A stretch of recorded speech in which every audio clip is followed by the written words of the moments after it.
Mesdames et messieurs, bonsoir et merci d'être au rendez-vous de cette session d'information sur Canal 3 Bénin.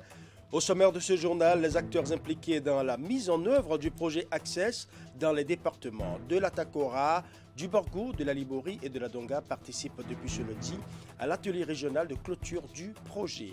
L'objectif de cette rencontre est de faire le point des activités entrant dans la mise en œuvre du projet à quelques semaines de la fin. C'est le préfet de la Takora qui a procédé au lancement des travaux qui durent 2 jours. Les détails dans un instant. Dans ce journal, nous irons à Ouida avec le ministre des Affaires étrangères et de la Coopération qui a effectué ce samedi une descente sur le site de production du sel iodé de Djegbadji. Accompagné d'une partie du corps diplomatique accrédité au Bénin, Aurélien Gbenossi est allé procéder à la mise en œuvre du projet Procel qui bénéficie de l'appui de la coopération internationale. Dans ce journal, nous allons également souffler les 10 ans les 10 bougies de la jeune chambre internationale Djougou Action, créée en 2012. Cette organisation de jeunes engagés pour le développement à la base a organisé une soirée de gala ce samedi pour marquer les actions menées au profit des populations. Cette randonnée festive a été l'occasion pour les membres de ce club service de dresser le bilan des actions menées. Voilà pour le titre, mesdames et messieurs. À nouveau, bonsoir.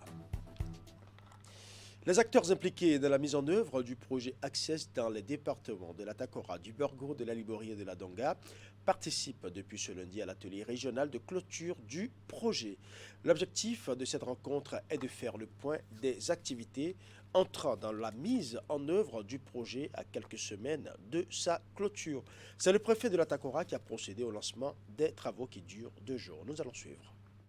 Faire le bilan global des activités menées, le point des difficultés rencontrées et les leçons tirées, afin de partager les perspectives et stratégies de pérennisation des acquis. Voilà l'objectif de cet atelier régional de clôture du projet ACS qui a réuni à Natitengu pour la région Nord les différents acteurs de mise en œuvre du dit projet. Nous assistons à un atelier régional de clôture des activités du projet Access qui est pratiquement en fin d'exécution. Nous venons donc partager avec eux les résultats et surtout réfléchir sur comment nous allons essayer de pérenniser, de rendre durable l'ensemble des interventions parce que nous avons avant tout travaillé pour les communautés, donc pour les sortir de la précarité et nous avons travaillé également pour renforcer les communes en finançant des investissements qui vont servir à améliorer disons, les conditions de vie des populations à la base.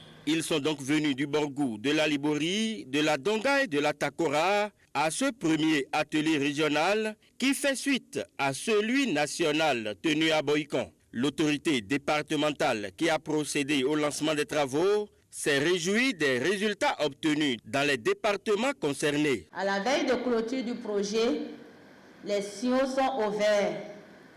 Les résultats obtenus dans nos départements et la satisfaction notée auprès des bénéficiaires renseignent sur l'efficacité de l'approche de mise en œuvre du projet, le développement conduit par les communautés DCC.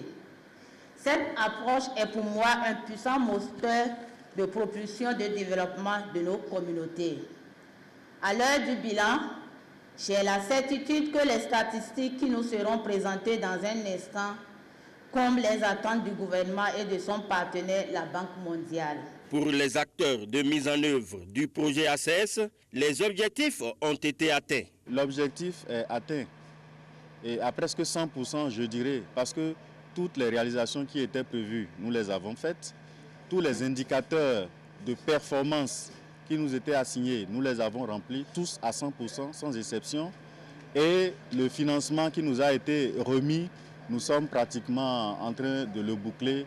Ce sera bientôt 100% d'ici à la fin du mois de juin. Cet atelier durera 2 jours et ouvrira les portes à celui de la région centre qui se tiendra à Dassazoumé. Aurélien Gbenossi était dans les locaux du Centre de perfectionnement aux actions post-conflictuelles de déminage et de dépollution à Ouida, une structure qui contribue à la promotion de la paix dans le monde à travers la formation des spécialistes détecteurs d'engins explosifs. L'autorité est allée en effet constater le fonctionnement de cette structure. Les détails avec Narcisse Alossé. Aurélien Benonsi, reçu ici au centre de perfectionnement aux actions conflictuelles de déminage et de dépollution implantées à Ouida. Le ministre des Affaires étrangères et de la coopération est venu constater de visu le fonctionnement de cette structure qui est chargée de former des spécialistes détecteurs d'engins explosifs. Un centre qui reçoit des agents de toutes nationalités. Depuis la création de ce centre, nous pouvons voir que ce centre a pu recevoir des stagiaires venus de 48 pays différents. Un exemple de coopération internationale qui bénéficie de l'appui du PNUD. L'intervention du PNUD repose sur 5 piliers, à savoir le déminage, les initiatives de formation, de sensibilisation et d'éducation des populations pour la réduction de l'usage des mines, l'assistance aux survivants, la destruction des réserves et finalement le plaidoyer pour l'élaboration et l'adoption d'instruments juridiques adéquats. Sur le terrain, la délégation a eu le privilège d'assister à une démonstration. Donc il va positionner délicatement son canon à eau. Et derrière la démonstration, l'insolite, l'ambassadrice de l'Afrique du Sud au Bénin qui s'est aussi essayée au port de la combinaison anti-mine. Dans un contexte actuel marqué par le terrorisme, le patron de la diplomatie béninoise voit ce centre comme un véritable outil de développement. Mais c'est une matière qui ne se prête pas beaucoup à une grande communication. C'est une matière sérieuse. Le président de la République est le chef suprême des armées et dans ce domaine-là, ce n'est pas un abus de langage que de dire que les choses relatives à la grande muette ne sont pas des choses que nous partageons comme ça. Nous sommes allés voir comment ça fonctionne et voir comment on peut optimiser leurs capacités pour aider notre pays.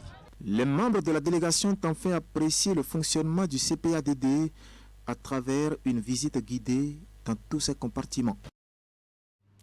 Le ministre des Affaires étrangères et de la coopération était également sur le site de production du sel iodé de Djegbadji, toujours à Ouida, accompagné d'une partie du corps diplomatique accrédité au Bénin. Aurélien Benonsi est allé procéder à la mise en œuvre du projet ProSel qui bénéficie de l'appui de la coopération internationale. Voici le compte rendu de la visite avec Narcisse Alossé. Le ministre des Affaires étrangères et de la coopération sur le site de production du sel iodé de Djegbadji à Ouida. Le casting à première vue paraît étrange et l'autorité justifie sa présence. C'est un ministère où nous sommes en charge de la coopération, de coopérer avec d'autres partenaires, des pays ou des institutions. Mais il est utile de temps en temps de venir voir le résultat de ce que cette coopération donne. Nous sommes dans un contexte de cherté de vie, nous sommes dans un contexte de difficulté dans la vie de tous les jours pour nos populations. Et donc c'est important de voir la réalité sur le terrain.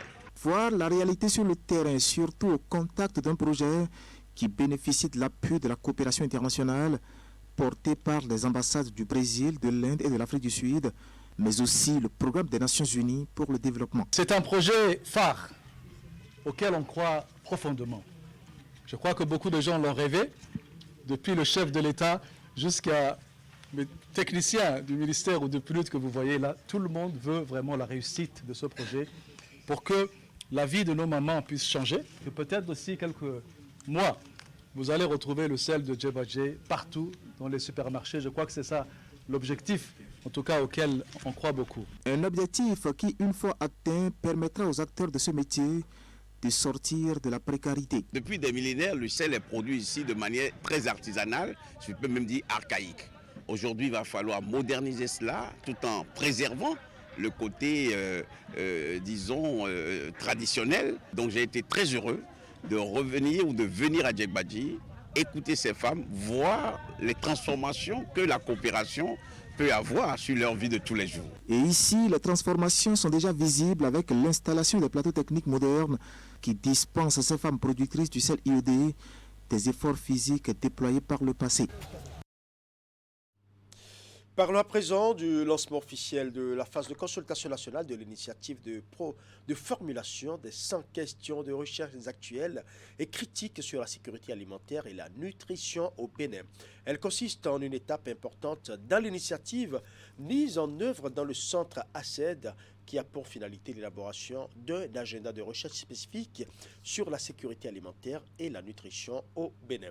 L'événement, qui a été officiellement lancé par le représentant de la ministre de l'Enseignement supérieur et de la Recherche scientifique, a eu lieu ce vendredi à Golden Tulip Hotel en présence des différents acteurs concernés. Nous allons suivre. La sécurité alimentaire et la nutrition sont des enjeux majeurs de développement pour le Bénin. Malgré les efforts et investissements, les objectifs ne sont toujours pas atteints. C'est dans ce cadre qu'est officiellement lancée la phase de consultation nationale de l'initiative de formulation des 100 questions de recherche actuelles et critiques sur la sécurité alimentaire et la nutrition au Bénin. L'initiative présentée ici est mise en œuvre par ACED avec l'appui d'un comité technique. Cette initiative de production d'agenda de recherche ou d'élaboration de questions de recherche critiques et actuelles pour la sécurité alimentaire et la nutrition remonte aux années 2018-2019 où nous avons commencé à avoir des échanges avec différents acteurs de notre pays sur ce besoin d'offrir une meilleure orientation à la recherche pour deux motivations essentielles. La première vient du constat que nous partageons dans notre groupe de réflexion, mais aussi avec d'autres acteurs, de la faible utilisation des résultats de recherche de façon générale, pas seulement sur les questions de sécurité alimentaire et de nutrition. La deuxième motivation est liée à une problématique un peu plus large qui concerne le financement de la recherche. Le gouvernement accorde une importance capitale à la sécurité alimentaire et à la nutrition. La gestion de cette problématique requiert donc la production de données probantes, actualisées et fiables afin d'informer et d'orienter les interventions des décideurs politiques, des acteurs de la société civile et des partenaires au développement. D'où la nécessité d'un agenda de recherche à court terme spécifique à la sécurité alimentaire et à la nutrition. L'initiative qui nous réunit ce jour rentre parfaitement dans la vision du gouvernement en ce qui concerne la politique nationale sur le plan de la sécurité alimentaire et de la nutrition. C'est pour cela que nous la soutenons et profitons de l'occasion pour encourager les initiatives comme celles qui permettront d'orienter les prises de décision à tous les niveaux des secteurs de développement dans notre pays. Vu l'importance de cette initiative, un cadrage méthodologique et thématique a été prévu après le présent lancement. L'initiative de formulation des 100 questions de recherche actuelles et critiques sur la sécurité alimentaire et la nutrition au Bénin a été lancée en décembre 2021. Elle est conduite dans sa phase opérationnelle depuis le début de l'année avec le ministère de l'Enseignement supérieur et de la Recherche scientifique. ACED est une organisation indépendante à but non lucratif, créée en 2009 et basée au Bénin, travaillant sur les défis les plus importants liés à la sécurité alimentaire et à la nutrition. Elle assure actuellement le secrétariat du réseau EPA. Il est accueilli à la frontière Bénin-Togo avec tous les honneurs dus à son rang.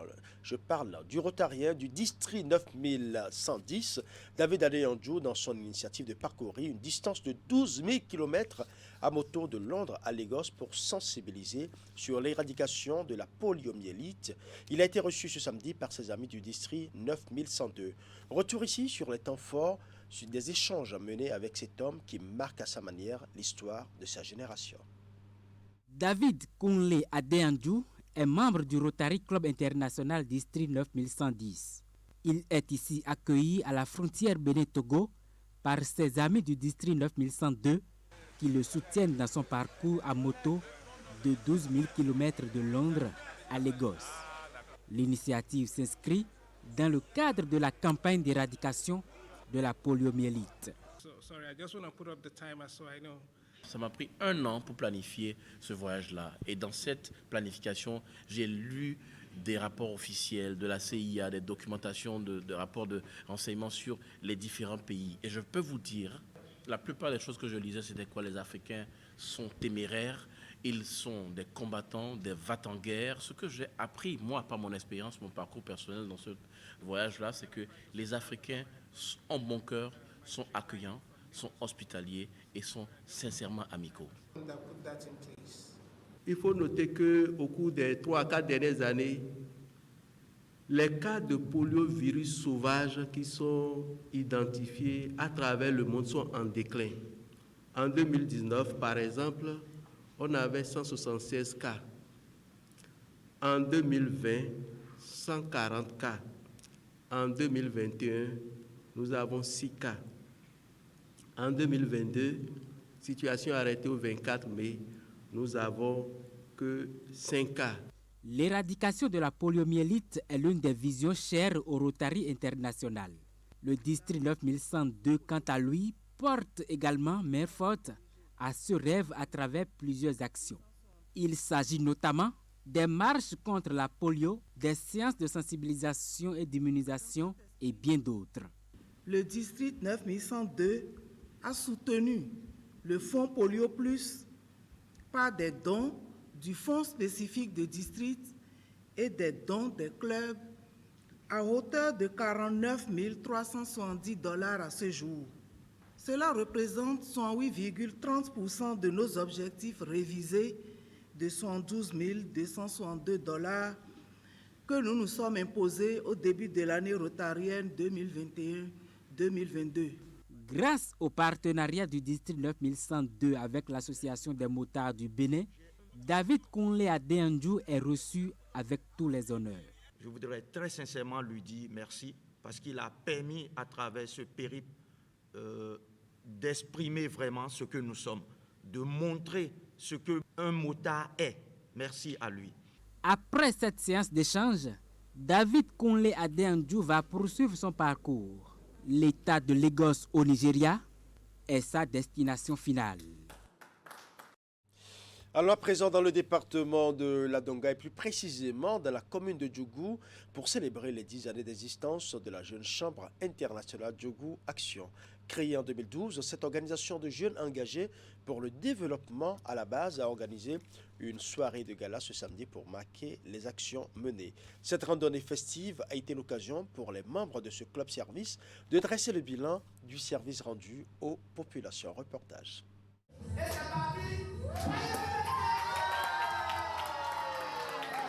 C'est un geste symbolique qui consacre le lancement officiel des festivités des noces d'été de la Jeune Chambre internationale Djougou Action. Après 10 ans d'existence et d'action d'impact, ce club service, créé en 2012 et affilié à la JCI Bénin, marque ainsi une pause pour non seulement se divertir, mais aussi et surtout faire le bilan des activités menées tant à l'interne qu'à l'externe de cette organisation. Nous avons eu pendant 10 ans 2 vice-présidents nationaux. Nous avons un secrétaire exécutif de la fondation JCI Bénin. Nous avons des formateurs chevronnés. Nous avons 2 maîtres de cérémonie certifiés. Et tout ceci dans un engagement considérable dans la communauté de Djougou et environ. Autant d'actions entreprises qui consolident la position de cette organisation politique qui fait du développement socio-économique à la base sa préoccupation majeure. Une préoccupation qui reçoit ici l'assentiment des intervenants qui encouragent et décèlent un satisfecit aux membres de ce club service. Chers actionnaires, la Jeune Chambre internationale Bénin est très fière de vous. Et vous aussi, vous pouvez être fiers, car du parcours, vous en avez fait. Sachez que nous qui sommes à l'extérieur, nous voyons une Jeune Chambre internationale Djougou Action bien engagée pour la cause de sa communauté et très loin des affaires politiques. Je voudrais dire toutes mes félicitations à la Jeune Chambre Djougou Action, à son bureau actuel, à tous les bureaux qui ont travaillé à ce que nous puissions nous retrouver ici aujourd'hui. Mes sincères félicitations pour l'œuvre entamée et qui se poursuit. Au cours de cette soirée de gala, des fonds ont été collectés. Ils serviront à confectionner des podiums giratoires qui seront posés à chaque carrefour stratégique de la ville de Djougou. Autre temps fort de cette randonnée festive et de communion, celui de la distinction de plusieurs acteurs et personnalités qui se sont résolument impliqués pour l'atteinte des objectifs de la Jeune Chambre internationale Djougou Action. De l'anniversaire à un autre, la Fédération internationale des femmes d'affaires et professionnelles BPW Cotonou a soufflé ce samedi sa 18e bougie. Un anniversaire marqué par un gala de collecte de fonds au profit des pensionnaires du Centre de promotion sociale des aveugles et amblyopes de Segbeya. La soirée s'est déroulée à Cotonou et nous allons suivre cette soirée avec Ali Momone. C'est aux enfants du Centre de promotion sociale des aveugles et amblyopes de Segbeya que pensent les membres de la Fédération internationale des femmes d'affaires et professionnelles BPW à l'occasion du 18e anniversaire du club au Bénin. Toujours au service des autres, elles se retrouvent à cette soirée pour concrétiser ce vœu. L'action prévue est la construction d'un dortoir au profit des pensionnaires du CPS. Pour cette année 2022, la construction de dortoirs au profit des enfants aveugles et amblyopes du Centre de promotion sociale des aveugles de Segbeya à Cotonou, en vue de leur permettre de poursuivre leur éducation dans un meilleur environnement sanitaire et de sécurité, est le projet phare de notre club. Cette soirée est marquée par plusieurs étapes aussi importantes les unes que les autres. La commémoration du 18e anniversaire de BPW au Bénin s'est déroulée dans une ambiance bon enfant.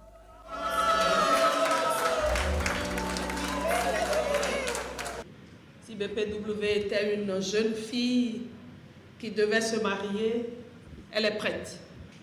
Elle est prête avec des projets innovants. Elle est prête avec des initiatives qui permettront d'impacter les populations. Sont également présents à cette soirée les amis et proches des membres de BPW Cotonou Bénin, ainsi que les membres d'autres clubs services. Et comme les organisatrices, ils ont tous participé à la collecte de fonds. Cette activité, qui a une finalité hautement sociale, reste en parfaite harmonie avec le programme d'action du gouvernement pour lequel il me plaît de saluer la clairvoyance de la vision de son Excellence, M. Patrice Talon, chef de l'État, chef du gouvernement. Au nom de Madame le ministre des Affaires sociales et de la microfinance, je vous félicite pour cette noble action sociale et de solidarité envers les personnes handicapées. Je voudrais inviter chaque acteur de la société civile à emboîter les pas à ce club de femmes d'affaires et professionnelles de Cotonou. Cette action n'est pas la première à l'actif de la Fédération internationale des femmes d'affaires et professionnelles BPW Cotonou Bénin. Mais pour 2022, c'est l'action principale inscrite dans leur agenda. Le rôle de plaidoyer que joue BPW nous amène à lancer un vibrant appel au gouvernement pour la prise en charge des personnes vivant avec un handicap dans notre pays en général et des aveugles et amblyopes en particulier.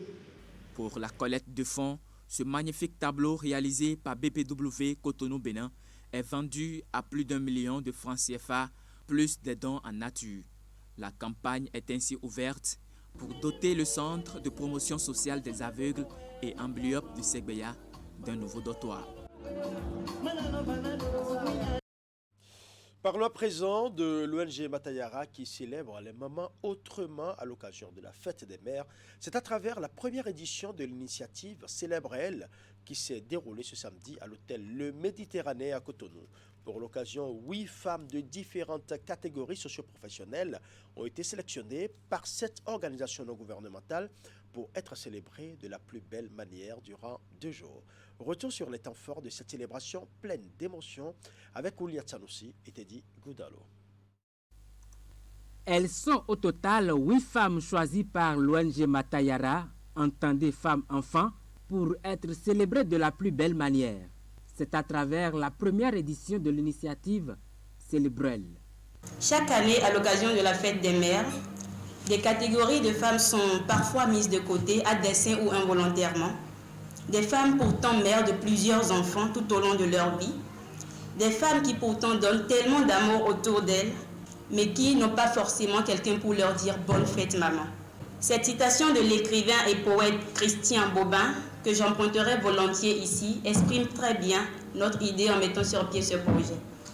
Les mères n'ont pas de rang, elles n'ont pas de place, mais elles naissent en même temps que leurs enfants. Chère maman, pendant les moments d'éventuels questionnements, souvenez-vous que quelque part là-bas, il y a des personnes qui vous portent dans leur cœur. L'ONG Matayara est soutenue dans son initiative par de nombreux partenaires, ici remerciés pour leur engagement. Parmi eux, l'Institut Malik II qui, durant toute la journée du vendredi, a offert des soins esthétiques aux 8 femmes à l'honneur. Je voudrais vous dire merci d'être nos mamans. J'ai été heureux, fier d'avoir été avec vous hier, de m'être occupé avec mon équipe de vous.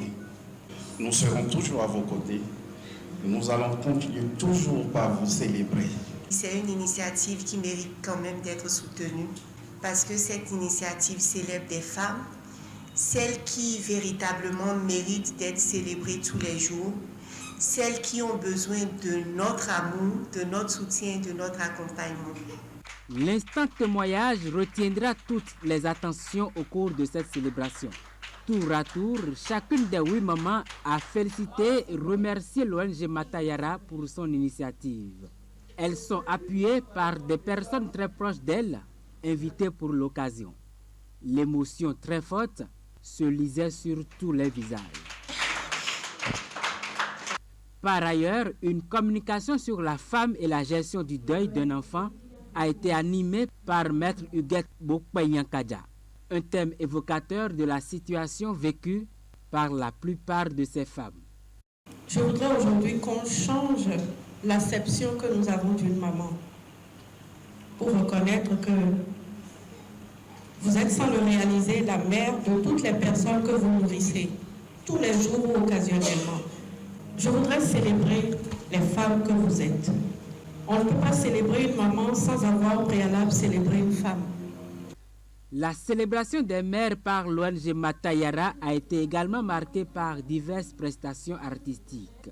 La première édition de Célébrelle s'est achevée ce samedi avec la remise des cadeaux aux 8 mamans qui repartent toutes heureuses et émues. Le souhait de tous est que l'initiative se pérennise. Fousseni Tanko Banakoroji, c'est un nom à retenir puisque celui dont nous parlons inscrit son nom actuellement en lettres d'or sur le registre des écrivains béninois. Son deuxième ouvrage est intitulé « La vie nous sépare, la mort nous unit ». Le lancement de l'ouvrage s'est déroulé ce samedi devant parents et amis dans une ambiance conviviale et festive. Nous allons suivre. La vie nous sépare, la mort nous unit. Un titre assez évocateur qui met en évidence les vrais rapports entre les hommes. C'est le nouvel ouvrage de l'écrivain béninois Fousseni Tanko Banakoroji qui force l'appétit. Je vous prie de bien vouloir me permettre de me rappeler de mes aînés, ceux-là même qui ont tracé, qui ont balisé le chemin de la littérature dans notre pays. Je vais citer entre autres M. Félix Kouchero, père son âme, M. Paul Azomer, père son âme, M. Stanislas Adetovi, M. Jean Plia, père à leurs âmes, M. Olympe Beliquenon, M. Albert Tibodjere, père à son âme, M. Noureni Tidjani Serkos, M. Date Atavitor, M. Gaston Zosso, M. Jérôme Carlos, M. Kwazoti, M. Abdel Hakim Hamzat, M. Maouyon Kapo, Mme Elena Miro et M. Maman Raouf, entre autres. Le livre décrit un monde façonné par les hommes dans leur ego surdimensionné et leur croyance qui conduit à la désagrégation d'une société. Alors, deux villages, Dabala et Koum, se déchirent depuis la nuit des temps, alors qu'à une époque donnée, ils ont pu s'entendre, bien s'entendre même, se côtoyer et vivre dans l'harmonie, dans l'amour, dans la paix et la concorde. Et voilà que maintenant leurs habitants ne peuvent plus se tolérer, se supporter, se comprendre, s'aimer et se lier d'amitié comme auparavant. En réalité, la source de leur malheur réside dans leurs croyances. Les uns qui ont eu l'ouverture sur le monde sont revenus avec de nouvelles croyances religieuses. On parle de Seigneur Jésus-Christ par ici, ou d'Allah un peu plus loin, alors que les autres sont restés profondément attachés aux réalités de leur culture d'origine. À peine une centaine de pages, un condensé de richesses à la fois littéraires et culturelles. La vie nous sépare et c'est la mort qui nous unit. En réalité, c'est vrai. Je suis sûr que dans l'assistance, il y a des gens qui sont proches, qui sont parents peut-être, frères même si vous voulez, mais qui ont mis certainement beaucoup de temps à se voir. Il suffira juste qu'un proche tombe, comme on dit dans notre langue, pour qu'on s'oblige à aller se voir physiquement. Aussitôt présenté que son contenu attire déjà les esprits curieux. Je recommande ce livre vivement, enfin c'est un roman, vivement à tout le monde pour voir la nouvelle et comprendre comment la mort sépare, comment la vie sépare et la mort unit. Vendu à une modeste somme de 300 000 francs CFA devant parents et amis dans un hôtel de la place, le lancement de ce livre a uni dans une ambiance festive. Voilà, ce sera tout pour ce journal. Merci pour votre aimable attention. Bonne soirée à chacun et à tous.